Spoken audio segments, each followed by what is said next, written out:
Hi అందరికీ నమస్కారం. Welcome back to our channel sweet Sahasra. ఈరోజైతే ఒక మంచి విషయంతో మీ ముందుకు వచ్చేసాను. ఇంకా ఆలస్యం ఎందుకు, ప్రతి ఇంటిలో ప్రతి ఒక్కరికి ఈ విషయం అవసరమైందే. మరి వీడియోలోకి వెళ్ళిపోదాం. ప్రతి ఇల్లు ఇల్లాలపైన ఆధారపడి ఉంటుంది. మరి ఇల్లాలకు ఈ 5 లక్షణాలు ఉంటే మాత్రం ఆ ఇల్లు సర్వనాశనమే. అత్త ఎలా ఉంటుందో కోడలు కూడా అలాగే ఉంటుంది. అత్త కరెక్ట్గా ఉంటే కోడలు కరెక్ట్గా ఉంటుంది. మరి ఏ స్త్రీకి కూడా ఈ 5 లక్షణాలు ఉంటే ఆ ఇల్లు నాశనం అయిపోతుందో ఆ లక్షణాలు ఏంటో చూద్దాం. నెంబర్ 1, ప్రతి చిన్నదానికి తన భర్తతో గొడవ పడే స్త్రీ ఎప్పటికీ సుఖంగా ఉండలేదండి.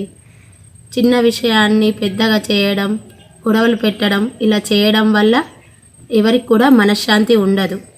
ఇలా గొడవ పడడం వల్ల, ప్రతి చిన్న విషయాన్ని పెద్దగా చేయడం వల్ల ఎవరికి మనశ్శాంతి ఉండదు.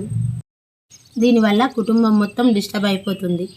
నెంబర్ 2, చాలామంది ఆడవాళ్ళు పుట్టింటిని ఎక్కువగా చూస్తారు, అత్తారింటిని శత్రువులాగా చూస్తారు. ఇంతకుముందు అత్త కోడళ్లకు పడదని, కోడళ్ళు అత్తలు ఎప్పుడు గొడవ పడుతూ ఉంటారని ఎప్పుడు అవి మైండ్లో పెట్టుకొని దూరంగా ఉంటున్నారు. అలా కాదండి, ఇప్పుడు రోజులు మారాయి. అత్త కోడళ్ళు చాలా ప్రేమగా ఉంటున్నారు. అత్త కోడళ్ళు విరోధిగా ఉంటారని అది మర్చిపోండి. అందరూ బాగుండండి. ఇప్పటి నుంచి అత్త కోడలు ప్రేమగా ఉండండి. పుట్టింటిని అత్తారింటిని సమానంగా చూసే బాధ్యత నీదే. పుట్టింటి కంటే అత్తారింట్లో ఎక్కువ సమయం గడపాల్సి వస్తుంది. అది ఒక్కటి గుర్తుపెట్టుకో. నెంబర్ 3, భర్త ఏదైనా పని చెప్తే పనిని నెగ్లెక్ట్ చేస్తూ ఉంటారు కొంతమంది. తర్వాత చేస్తా అని చెప్పి ఆ పనిని పట్టించుకోరు, అసలు కేరే చేయరు. అటువంటప్పుడు ఆ భర్తకు ఈగో ప్రాబ్లం వస్తుంది. ప్రతి చిన్న విషయానికి భర్త కోపంకి వస్తాడు. అందుకే ఏ పని చెప్పినా కూడా సమర్థవంతంగా చేయవలసిన బాధ్యత మనదే.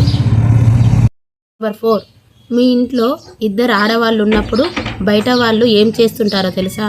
మీ దగ్గర నుండి మెల్లగా కూపి లాగుతారు. మీకే తెలియకుండా అన్ని విషయాలు తెలుసుకొని ఇద్దరి వద్ద బయట ప్రపంచానికి తెలియజేస్తారు.